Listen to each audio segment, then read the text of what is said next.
Kurva yang melengkung habis ini artinya suatu saat wabah ini akan berhenti. Nah, garis ini mewakili kapasitas rumah sakit dan tenaga kesehatan. Jadi semua yang di bawah garis ini kemungkinan besar akan dirawat, tapi yang di atas garis ini kemungkinan besar kesulitan dan bahkan meninggal dunia. Nah, tugas kita adalah membuat kurvanya tuh nggak terlalu melonjak tinggi, sehingga semua orang yang sakit bisa masuk ke dalam rumah sakit dan ditangani oleh petugas kesehatan. Jadi gimana caranya membuat kurva ini menjadi landai? Orang itu sakit nularin orang lain.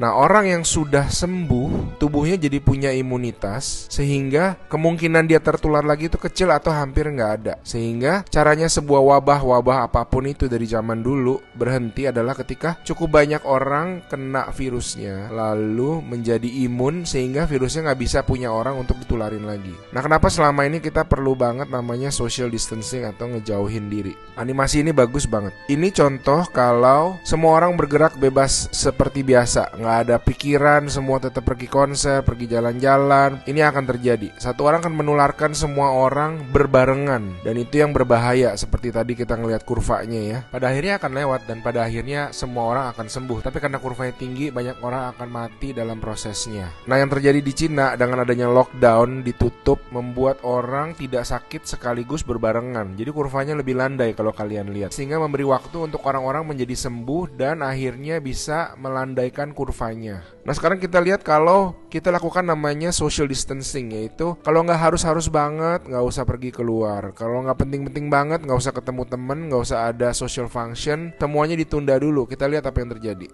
Nah, bahkan ini ada simulasi satu lagi, kalau social distancingnya itu bener-beneran ekstrim, orang nggak boleh keluar, ada jam malam dan sebagainya. Ini yang terjadi.